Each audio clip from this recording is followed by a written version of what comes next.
Hello friends, good morning, Radhe Radhe. उम्मीद है आप सब लोग बहुत ही अच्छे होंगे। तो मिलते हैं आज हम लोग फिर से। चलिए आज हम जानेंगे कुछ interview questions of C plus plus. चलिए तो स्टार्ट करते हैं।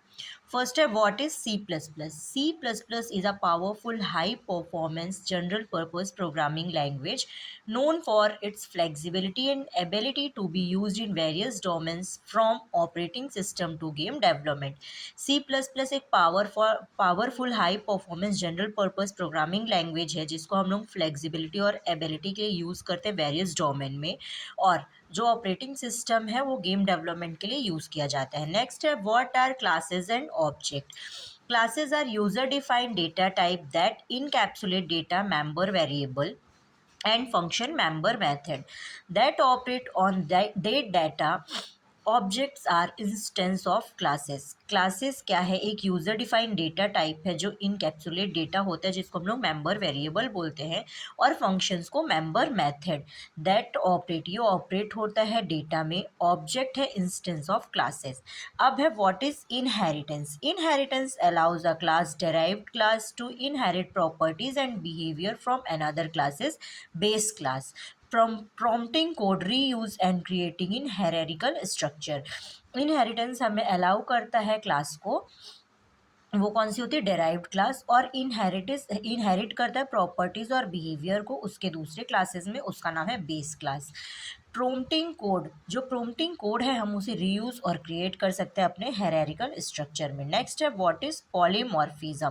Polymorphism allows object of different classes to be treated as object of a common type, enabling flexible and dynamic behavior. Polymorphism हमें अलाउ करता है कि जो हमारा ऑब्जेक्ट है वो डिफरेंट क्लास में कैसे ट्रीट होता है, और जो कॉमन टाइप है, इनेबल है, फ्लेक्सिबल, डायनेमिक बिहेवियर उसका क्या होता है। नेक्स्ट है, what are access specifier? Access specifier are public, private and protected control the visibility and accessibility of class members. Access specifier क्या है? पब्लिक, प्राइवेट और प्रोटेक्टेड कंट्रोल है जो विजिबिलिटी और एक्सेसिबिलिटी करता है मेंबर्स के क्लास के लिए। What is encapsulation? इनकैप्सुलेशन क्या है? Encapsulation is the bundling of data and method that operate on that data within a class, protecting data from outside access and modification. Encapsulation क्या है? एक bundling है data का, method जो operate होता है दूसरे डेटा में क्लास के साथ, और डेटा को प्रोटेक्ट करता है एक्सेस और मॉडिफिकेशन के लिए। नेक्स्ट है, what are constructor and destructor? Constructor are special member function called when an object is created used for initialization. Constructor क्या है? एक स्पेशल मेंबर है फंक्शन का जिसे हम, जहाँ पे ऑब्जेक्ट क्रिएट होता है जिसका हम इनिशियलाइजेशन के लिए यूज करते हैं। Destructor are called when an object is destroy used for clean up. Destructor क्या है? जब हमारा ऑब्जेक्ट डिस्ट्रॉय हो जाता है और हम उसे क्लीन अप के लिए यूज़ करते हैं। What is operator overloading? Operator overloading allows you to redefine the behavior of operators like plus, minus and multiplication for user define also data type.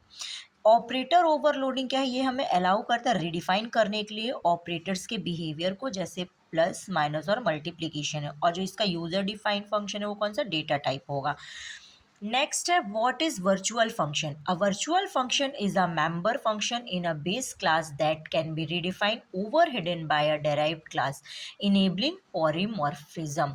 देखो वर्चुअल फंक्शन क्या है? एक मेंबर फंक्शन जो base class का है जिसे हम redefine कर सकते हैं या ओवर हिडन कर सकते हैं डेराइव क्लास के थ्रू, जो इनेबल करता है पॉलीमॉर्फिज्म में। नेक्स्ट है, what is template? Template allows you to write generic code that can work with different data types without being rewritten for each type. Template हमें अलाउ करता है कि हम जेनेरिक कोड को लिख सकें और उसमें अलग अलग तरीके से काम कर सकें। नेक्स्ट है, what is the function overriding? अभी हमने पढ़ा था ओवरलोडिंग, अब हम पढ़ रहे हैं what is the function of overriding. When a function of the same name, same arguments और parameters and same return type already present और declare in the base class is used in a derived is known as function overriding. मतलब ऐसा एक function जिसका same नाम हो, same arguments और parameters और सेम रिटर्न टाइप हो, वो ऑलरेडी किसमें प्रेजेंट या डिक्लेयर रहता है, एक बेस क्लास में, जिसको हम लोग डेराइव के फॉर्म में यूज करते हैं, उसी को हम लोग फंक्शन ओवरराइडिंग बोलते हैं। Explain inheritance. The capability or ability of a class to derive properties and characteristics from another class is known as inheritance. किसी चीज़ की कैपेबिलिटी और एबिलिटी जो क्लास है वो डेराइव करती है प्रॉपर्टीज और उसके कैरेक्टरिस्टिक को एक दूसरे फॉर्म के क्लास में, उसी को हम लोग इनहेरिटेंस बोलते हैं। थैंक यू फ्रेंड्स, तो हम लोग नेक्स्ट मिलते हैं कुछ और इंटरव्यू क्वेश्चंस के साथ। बाय, राधे राधे।